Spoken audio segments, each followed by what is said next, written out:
نوجوان جب کوئی ہو جاتا ہے تو اس کی سوچیں جوان ہو جاتی ہیں. نوجوانوں سے معذرت کے ساتھ نبی پاک علیہ السلام نے نوجوانوں کی حکومت سے پناہ مانگی.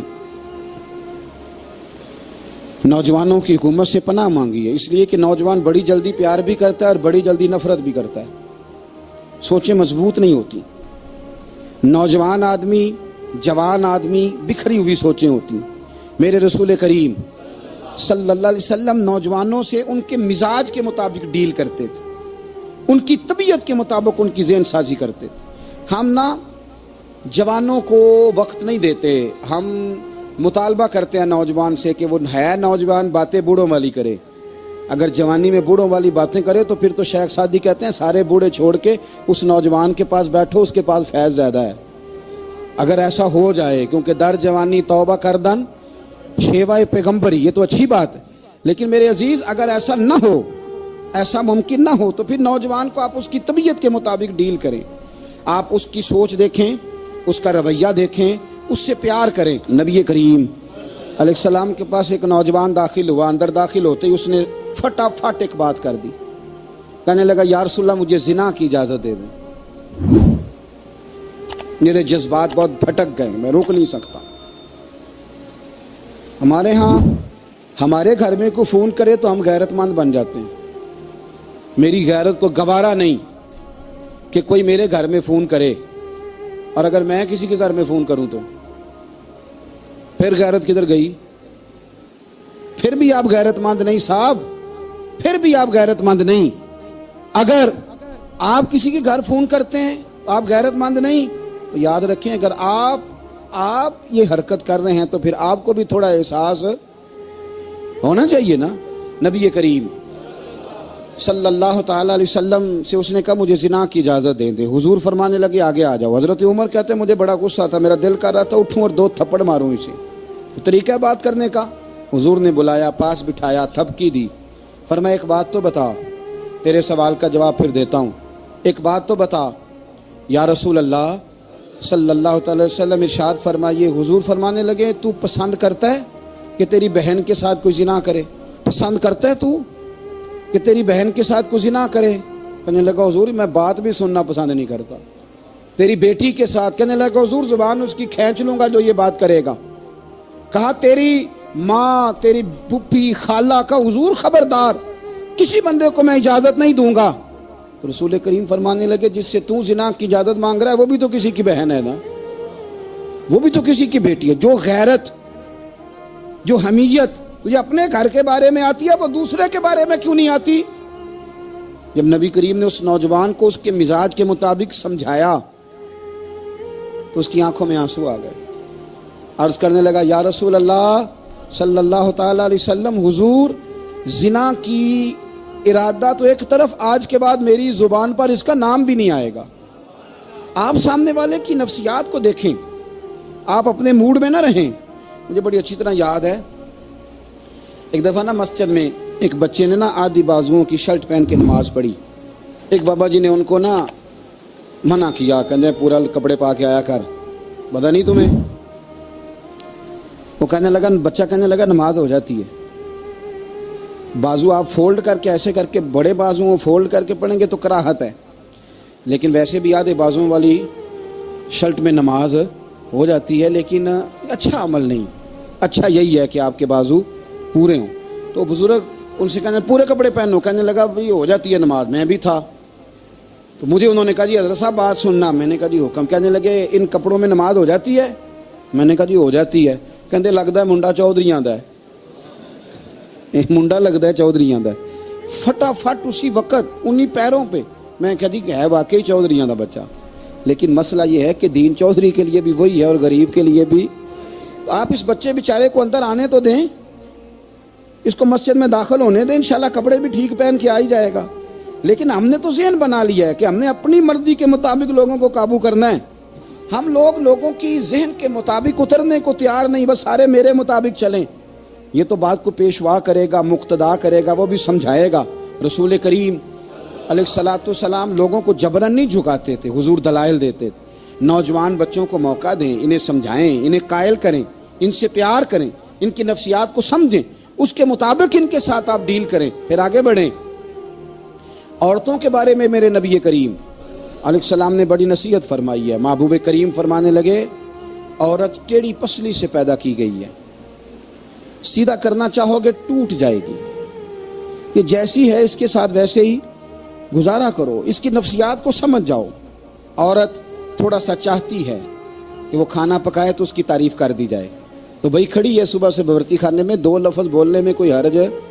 اور اگر کبھی نمک زیادہ ہو بھی جائے تو کیا خیال ہے, بیوی جان بوجھ کے زیادہ ڈالتی ہے, اس کا شوق ہے کہ اس کی انسلٹ ہو. ہمارا رویہ اتنا سخت ہوتا ہے, بعض اوقات اتنا تکلیف دہ ہوتا ہے کہ اس سے جذبات کو ٹھیس پہنچتی ہے, مزاج میں خرابی آتی ہے. تھوڑی تعریف دیکھیں, عورت چاہتی ہے تھوڑا سا کہ میرے خاندان والے, میرے سسرال والے میری تھوڑی عزت کریں, تو وہ اگر سارا کچھ چھوڑ چھاڑ کے آ گئی ہے تو جس طرح ہم اپنی بیٹی کے لیے ذہن رکھتے ہیں عزت کا, اگر تھوڑا اس کے لیے بھی بنا لیں گے تو میرا خیال ہے کوئی حرج والی بات. ہم نا لوگوں کا خیال رکھنے کی بجائے لوگوں کو چڑھاتے ہیں. ناراض تو نہیں ہو جائیں گے آپ؟ نہیں, رہن دینے لگتا ہے تو ہو جانا ہے بھائی, چڑھاتے ہیں لوگ. کسی نے کہہ دیا نا کہ یہ میرے گھر نہ آئے آج کے بعد, باپ نے بیٹے کو کہہ دیا یہ تیرا رشتہ دار نہ آئے, وہ کہتا ہے تو سویرے ضرور آئی, ویکھاں گا تینوں کیڑا ڈکدا ہے, آنا صبح. وہ کسی نے کہہ دیا نا اس گلی سے نہ گزرنا, کہنا میں ابھی گزروں گا, تو دیکھ لے جو تو نے کرنا ہے. ہم لوگوں کی نفسیات کے, بلکہ پتہ چل جائے نا فلانے کو فلاں چیز بری لگتی ہے, اس کو لوگ زبردستی کرتے ہیں, چڑھاتے ہیں, نفرتیں پیدا کرتے ہیں, اس کے اندر غرور لاتے ہیں, مزاج کے اندر چڑچڑا پن پیدا کرتے ہیں. یہ کام نہ کریں. آپ اپنے لیے کیا گراؤنڈ بنا رہے ہیں کہ لوگ آپ سے نفرت کریں, لوگ تکلیف دیں آپ کو. یہ نوجوان بچے, کسی نے ہارن دے دیا گاڑی کا, تو آپ اس نے گاڑی پیچھے کرنی نہیں, وہ ماں بدولت کو ہارن بجا دیا ہے. یہ مہذب قوموں کا یہ رویہ نہیں ہوتا. یہ تو وہ قومیں ہیں جو مطلب بڑی تنگ ہیں اپنے آپ سے, یہ بڑے آوازار لوگ ہیں. ٹھنڈے رہیں, میٹھے رہیں, پیار کریں, دوسروں کے جذبات کا احساس کریں. نبی کریم صلی اللہ تعالی علیہ وسلم نے ایک دن حضرت عائشہ صدیقہ سے کہا, عائشہ تیرے ساتھ ایک بات نہ کروں, حضور کریں. فرمایا جب تو ناراض ہوتی ہے تب بھی مجھے پتہ چل جاتا ہے, اور جب تو راضی ہوتی ہے تب بھی مجھے خبر ہو جاتی ہے. اتنا دھیان رکھتے ہیں خاوند گھر میں کہ اب اس کی پوزیشن کیا ہے, اور اب یہ کیا سوچتی ہے, اور کس بات پہ اس کو جو ہے وہ ناراضگی ہوتی ہے. مجھے جب تو راضی ہوتی ہے تب بھی پتہ ہوتا ہے. ناراض تو حضرت عائشہ کہتی ہے نہیں نہیں حضور ایسی تو بات ہی کوئی نہیں, آپ بتائیں. تو حضور فرمانے لگے جب میں کسی اور زوجہ کے پاس تھوڑا وقت گزار لیتا ہوں زیادہ, اور جب میں آتا ہوں تو ناراض ہوتی ہے. یا رسول اللہ آپ کو کیسے پتا؟ فرمایا بتاؤں حضور بتائیں. فرمایا اس وقت جب تو قسم اٹھاتی ہے تو کہتی ہے لا و رب ابراہیم, مجھے ابراہیم کے رب کی قسم, اور جب تو مجھ سے راضی ہوتی ہے تو کہتی ہے لا و رب محمد, مجھے محمد کے رب کی قسم. تو پھر حضرت ابراہیم کا نام لے لے کے حضرت عائشہ کہنے لگی محبوبہ قربان جاؤں, بات بالکل ٹھیک ہے, ایسے ہی ہے یا رسول اللہ, بالکل بالکل ایسے ہی ہے. جب تھوڑی خفگی ہوتی ہے تو میں یہ کام, تو حضور تو لوگوں کے مزاج کا خیال کرتے تھے, نبی کریم کو تو پتہ ہوتا تھا. لیکن ماں بدولت کہتے ہیں سارے میری مرضی کے مطابق چلیں. ہاں میں نے زندگی میں یہ تجربہ بھی کیا ہے کہ آپ لوگوں کا خیال رکھنے لگ جاتے ہیں تو لوگ خراب بھی ہو جاتے ہیں, اس میں کوئی شک نہیں. وہ سمجھتے ہیں شاید میری ضرورت بڑی ہے. نا یہ بات نہیں بھائی, بات کچھ اور ہے. حضور رحمت اللہ للعالمین ہے نا, تو کافر ہے یا منافق ہے, حضور کی تو ڈیوٹی ہے پیار کرنا. لیکن کافر کو تو چاہیے نا کلمہ پڑھے, منافق کو تو چاہیے نا مومن بنے. او بھائی میں نے کہا وہ بزرگ ہیں, ان کی ذمہ داری ہی پیار کرنا ہے, وہ جو بھی جائے گا اس سے. لیکن تو بتا تو نے پیار میں سے سیکھا کیا ہے, لیا کیا ہے, تیرے اوپر اثر کیا ہے. پیار کرنا, شفقت کرنا اور ہے, یہ جملہ میرا یاد رکھنا. پیار کرنا کسی سے اور ہے, اور اس سے راضی رہنا یہ بات اور ہے. کسی پر شفقت کرنا اور ہے, اور اس بندے سے راضی رہنا یہ آپ دیکھیں کہ وہ راضی ہے آپ سے کہ نہیں, کہ خالی پیار ہے, خالی شفقت ہے. شفقت تو مجبوری ہے, کرنی ہے. تو میرے عزیز یاد رکھیں نبی کریم تھوڑا تھوڑا خیال کرتے, دیکھتے بندہ اس کے مزاج کے مطابق. دیہاتی آتا تو حضور اس کا بھی خیال کرتے. حضرت ظاہر دیہاتی تھے, وہ آتے تھے ترکاریاں لے کے گاؤں سے, نبی کریم صلی اللہ علیہ وسلم پیار کرتے تھے. وہ کئی دفعہ عجیب و غریب باتیں بھی کرتے تھے, حضور محبت سے پیش آتے تھے, ان کی طبیعت کا خیال کرتے, ان کے معاملات کو دیکھتے. میرے رسول پاک علیہ السلام تو دیکھتے کون شخص کس طرح کا ہے, کس رویے کا ہے, کس انداز کا ہے, اس کو اس کے مطابق عزت دیتے, وقار دیتے, نواز دیتے, اس شخص کا اس طرح کا اکرام کرتے. میرے نبی کریم صلی اللہ علیہ وسلم فرماتے ہیں میں نے معراج کی رات میں نے جنت میں ایک محل دیکھا. میرا دل کیا میں اندر سے جا کے دیکھوں, پر اس کے دروازے کے قریب گیا تو عمر فاروق کا نام لکھا تھا. فرماتے ہیں میں نے کہا عمر ذرا طبیعت کا سخت ہے. اس نے کہنا ہے قانون یہ ہے کہ پہلے اجازت لو پھر کسی کے گھر جاؤ. چلو ہم نہیں جاتے, عمر سے پوچھ کے چلے جائیں گے. گھر جو عمر کا ہے. نہیں آپ کو سمجھ آئی میری بات کی یار, نہیں سمجھے. جن کے قدموں کے صدقے گھر ملا ہے, اگر وہ یہ خیال کرتے ہیں کہ سامنے والے سے پوچھ لینا چاہیے, نہیں آپ نہیں سمجھے. او بھائی, جن کے برکت سے وہ مکان ملا ہے, اگر وہ مزاج کا اتنا خیال رکھتے ہیں تو پھر مزاج رسول کا بھی تو خیال ہونا چاہیے نا. پھر مزاج سنو. پھر نبی کریم صلی اللہ علیہ وسلم واپس آئے. حضور نے بتایا وہ عمر تیرا مکان بڑا پسند ہے یار. میں اندر جانے لگا تھا, دروازے پہ حور بھی بیٹھی تھی, جانے لگا تھا اندر, تو وہ نا میں اس لیے نہیں گیا کہ عمر قانون کو بڑا پابند ہے. اس نے کہنا ہے کہ قانون تو اجازت لے کے جاؤ. تو عمر رو پڑے, عرض کرنے لگی حضور میں کہاں اور جنت کا مکان کہاں. مختصر سی میری کہانی ہے, یہ جو بھی ہے آپ کی مہربانی ہے. تو حضرت عمر رو پڑے. لیکن میرے رسول کریم صلی اللہ علیہ وسلم اب اتنا حضور خیال کرتے تو جناب عمر پتہ کون تھے, جرت نہیں تھی کسی مائی کے لال کی عمر کے سامنے کھڑا ہو سکے. ہاں جس کے سامنے شیطان نہ ٹھہر سکے, نکل جاتا ہے شیطان بھی. لیکن صحابہ کہتے ہیں جب کبھی حضور کے چہرے پہ شکن آتی تو اتنا وجود ہم نے کسی کا کامتے نہیں دیکھا جتنا عمر کانپا کرتے تھے. کبھی تاری ہوتی تھی. وہ دلیر میں کہیں اور ہوں, یہاں تو میں غلام ہوں, یہاں تو میں نوکر ہوں. دعا منگیا کرو سنگیو کتے مرشد نہ روس جاؤ.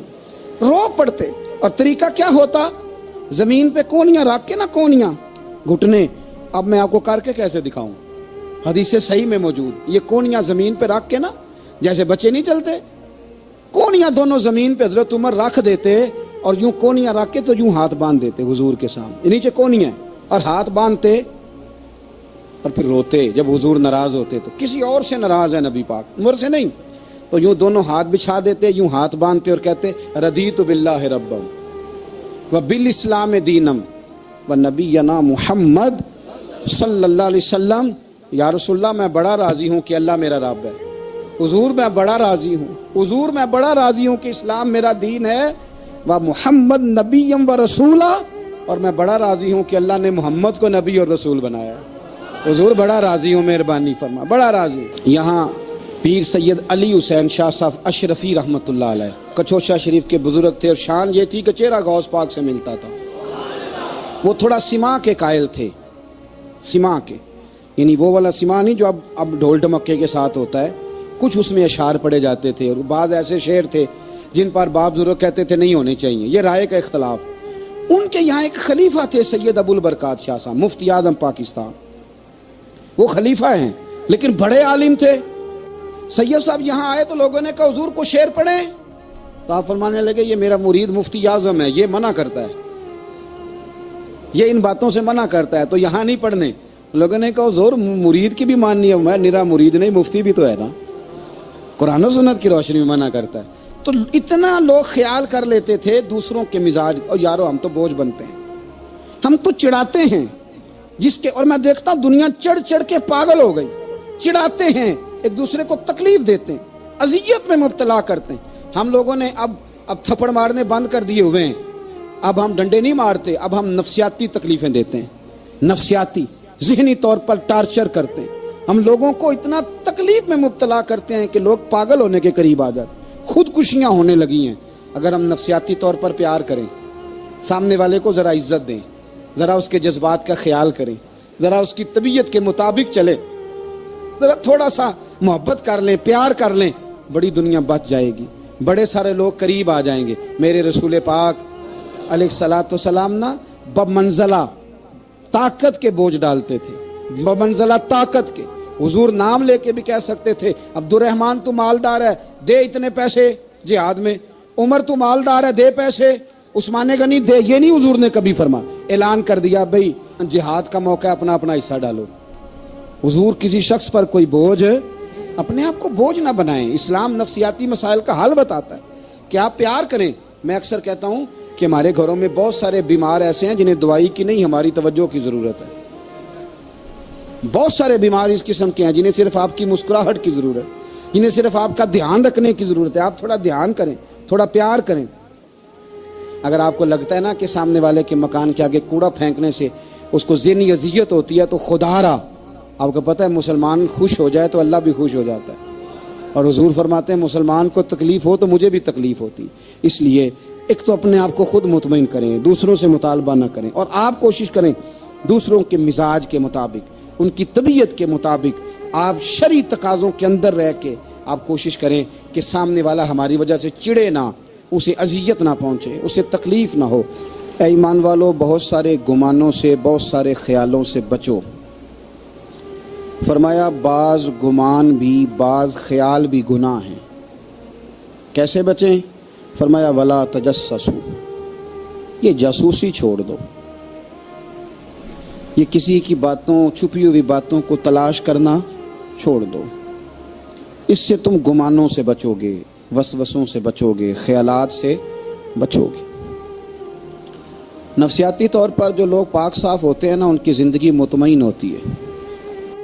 ایک زیادتی اور ہو رہی ہے میرے دوست, میرے بزرگوں کے ساتھ, میرے دوستوں کے ساتھ, میری ملت کے جوانوں کے ساتھ. وہ ہے بے حیائی کا نشہ, وہ ہے عریانی اور فحاشی کا نشہ, وہ ہے میرے دوستو عشق مجازی کی لعنت کا نشہ.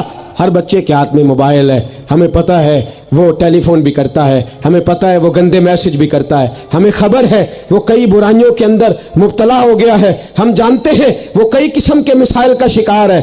لیکن اس کا ہاتھ کون پکڑے؟ تو نشہ ہے. جب آگ جلتی ہے تو میرے دوست اگر گھی پڑا ہو تو وہ ڈھلتا ہے. اگر نوجوان کے ہاتھ میں موبائل آئے گا اور اس کو پتا ہوگا کہ مجھے چھپنے کی جگہ بھی مل رہی ہے, تو میرے دوست وہ تو بے حیائی کرے گا. تھوڑے دن پہلے ایک دوست جھگڑنے لگے گلی میں کچھ لوگوں سے. مجھے معلومات ہوئی تو میں نے بلایا, میں نے کہا کیا جھگڑا ہو گیا؟ کہنے لگے یہ میری گلی سے گزر رہے تھے لڑکا اور لڑکی اور گندی حرکتیں کر رہے تھے. ان کو شرم نہیں آتی؟ ہمیں یہ غیرت مندی نہیں سمجھتے؟ گلی سے گزرتے ہوئے بے غیرتی کرتے ایک دوسرے کو اشارے کرتے ہیں. میں نے ان کو لڑائی سے روکا, ٹھنڈا کیا, اور پھر میں نے بٹھا لیا.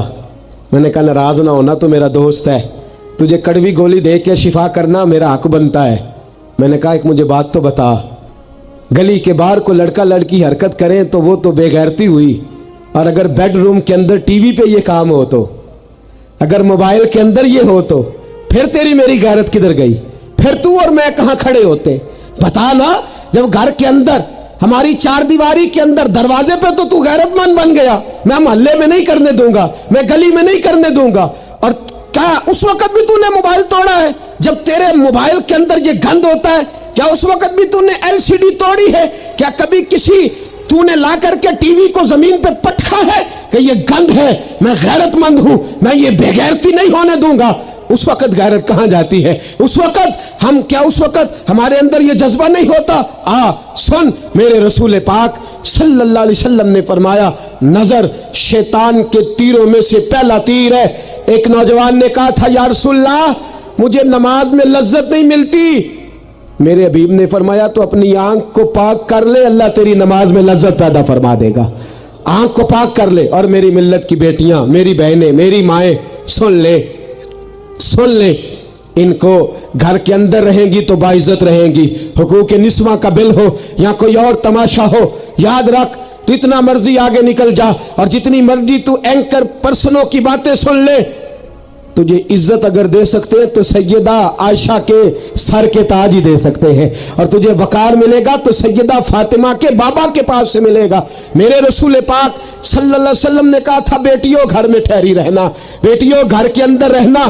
فرمایا جب تم گھر سے نکلو گی اور تمہیں کوئی دیکھے نہ دیکھے شیطان ضرور دیکھے گا, اور تمہیں کوئی تاڑے نہ تاڑے شیطان ضرور تاڑے گا. بن سور کے اندر رہو. یاد رکھے اسلام صرف گناہ سے منع نہیں کرتا, اسباب گناہ سے بھی منع کرتا ہے. میرے رسول پاک صلی اللہ علیہ وسلم نے اس مرض کا علاج یہ فرمایا تیری نظر بھی نہیں بہکنی چاہیے, اور جتنا پردہ مرد کرے گا اتنا عورت بھی کرے گی. میری بات آپ حضرات کی سمجھ میں آ رہی ہے؟ حضرت ام سلمہ رضی اللہ تعالیٰ عنہ کہتی ہیں عبداللہ ابن مکتوم نابینا سے ابھی آئے تھے, میرے رسول پاک صلی اللہ تعالی علیہ وسلم نے آتے انہیں دیکھا تو فرمایا ام سلمہ پردہ کرو. عرض کی حضور وہ تو نابینا ہے. فرمایا تمہیں تو نظر آ رہا ہے نا, تم تو بینا ہو نا, آنکھ نیچی کرو, جھکا لو شرم سے. اگر مصطفیٰ کی ازواج پر پردہ ضروری ہے تو میری تیری بیوی پر پردہ ضروری کیوں نہیں؟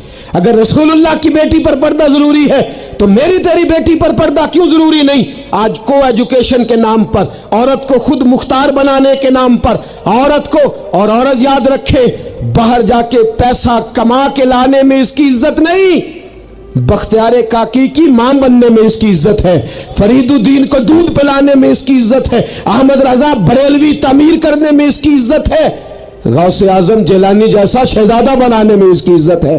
یہاں تیرا وقار ہے اور یہی چراغ جلے گا تو روشنی ہوگی. ملت کے جوان یاد رکھ, اگر تجھے 15 لڑکیوں کے فون آتے ہیں تو تو کوئی بہت بڑا بہادر نہیں, بلکہ تیری غیرت کا جنازہ نکل گیا ہے. اور اگر تو ڈٹ کر کے کئی لڑکیوں سے بات کرتا ہے تو پھر تو گر گیا ہے, پھر تو گند میں مبتلا ہو گیا ہے, پھر تو نے غلاظت کے ساتھ اپنی آنکھ اور اپنی زبان کو بھر لیا ہے. شرم والا وہ ہوتا ہے جس کا حسن بھی صاف ہوتا ہے, جس کا قد بھی بڑا ہوتا ہے, جس کی جوانی بھی اعلیٰ ہوتی ہے, پر اس کا ذہن صاف ستھرا ہوتا ہے. وہ ملت کی ہر بیٹی کو بیٹی سمجھتا ہے, ہر بہن کو بہن سمجھتا ہے, ہر پاک دامن عورت کے ساتھ جب وہ دیکھتا ہے تو اسے ماں کی نظر سے دیکھتا ہے. زمانے سے اس غلاظت کو دور نکالنا ہوگا. ہمیں اپنے بچوں کو ان پر کڑی نگرانی کرنی ہوگی, ان کے ہاتھوں سے یہ زہر ہمیں چھیننا ہوگا. میرے رسول کریم صلی اللہ تعالی علیہ وسلم نے نظر کی صفائی پر سب سے پہلے توجہ دی ہے. ہمیں اپنے بچوں کو اتارنا ہے, ہمیں اپنے بچوں کو دیکھنا ہے, ہمیں انہیں خود پکڑ کے اچھی مجالس میں لے کر کے جانا ہے. اور سنو, میرے حبیب پاک صلی اللہ علیہ وسلم نے کتنی پابندی فرمائی. کوئی مولوی ہو, کوئی پیر ہو, کوئی فقیر ہو, کوئی درویش ہو, کوئی دربار کا سجادہ ہو, کوئی کسی جگہ بیٹھنے والا ہو, کسی کو بھی عورت کے ساتھ تنہا رہنے کی اجازت, سارے بولیے اجازت ہے, کسی کو بھی عورت کے ساتھ تنہا رہنے کی اجازت بالکل نہیں ہے, قطعاً نہیں ہے. میرے نبی کریم صلی اللہ علیہ وسلم نے فرمایا جہاں مرد اور عورت اکٹھے ہوں گے تیسرا شیطان ہوگا. ابن حجر کہتے ہیں ایک صحابی نے عرض کی حضور اگر وہ دونوں نیک ہوں, اگر دونوں نیک ہوں تو میرے حبیب پاک صلی اللہ علیہ وسلم نے فرمایا یحییٰ کے بیٹے زکریا بھی ہوں اور عیسیٰ کی والدہ مریم بھی ہوں تو پھر بھی میں دونوں کو اکیلے رہنے کی اجازت نہیں دیتا. جب ان کو اجازت نہیں ہے, جب ان کو اجازت نہیں ہے تو باقی کوئی کس کھاتے میں ہے. میں سنتا ہوں اور آج میں ببانگ دہل کہتا ہوں, ہمیں وہ دربار بھی قبول نہیں ہے. سن لیا جائے, میری بات کو نوٹ کیا جائے, ہمیں وہ دربار اور مزار بھی قبول نہیں ہے جہاں برائی اور منشیات کے اڈے قائم ہیں. ہم ان درباروں پر بھی فوری طور پر ہر لحاظ سے کڑی نگرانی کرنے کا اور پوری سختی کرنے کا ارادہ رکھتے ہیں اور خود آگے بڑھ کے ان ظالم سجادہ نشینوں کا منہ نوچنے کا ارادہ رکھتے ہیں جن درباروں پر نشہ بکتا ہے, جن درباروں پر گند ہوتا ہے.